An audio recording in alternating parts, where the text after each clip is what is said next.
আমরা পড়বো হলো রবীন্দ্রনাথ ঠাকুরের নাটক। কি পড়বো? সবাই বলবা, রাজা অচলায়তন চিরকুমার সভায় অরুণাচলের অপরূপ রতনকে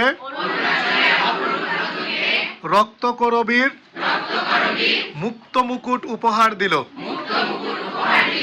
এদিকে কালের যাত্রাকে বিসর্জন দিতে রবীন্দ্রনাথ ডাকঘর হয়ে তাসের দেশে গেল। আবার বলবা, রাজা অচলায়তন চিরকুমার সভায় অরুণাচলের অপরূপ রতনকে রক্ত করবীর মুক্ত মুকুট উপহার দিল। এদিকে কালের যাত্রাকে বিসর্জন দিতে রবীন্দ্রনাথ ডাকঘর হয়ে তাসের দেশে গেল।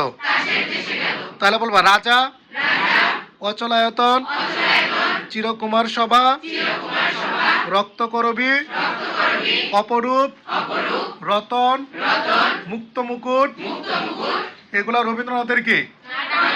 এছাড়া বলবা হলো কালের যাত্রা, তাসের দেশ, ডাকঘর, আর একটা এক্সট্রা আছে বসন্ত। কি আছে বলতো?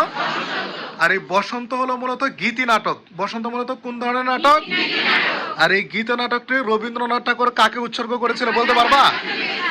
তাহলে রবীন্দ্রনাথ ঠাকুর কাজী নজরুল ইসলামকে গীতি নাটক বসন্ত উৎসর্গ করেছিল।